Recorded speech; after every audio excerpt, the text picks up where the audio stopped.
निर्धारित नहीं था। मीराबाई ने कहा,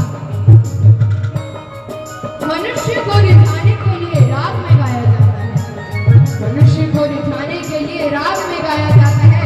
पर ईश्वर को रिझाने के लिए अनुराग में गाया जाता है। लोग कहे मेरा लोग कहे मेरा भाई बाबरी, लोग कहे मेरा भाई बाबरी, लोग कहे मेरा भाई बाबरी, लोग कहे मेरा भाई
जिन्होंने जवानी की तो ऐसी थी कि आज भी किसी पागल मजनू को देख के लोग कहते हैं बड़ा कन्हैया बना फिर रहा है,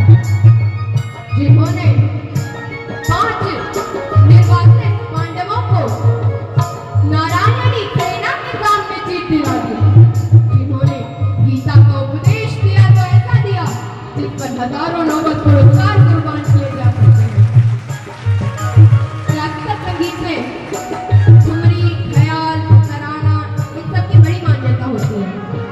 मैं तो अभी बच्चा हूँ, तब भी एक तराना पे से खिदमत करने की छोटी सी प्रयास करता हूँ।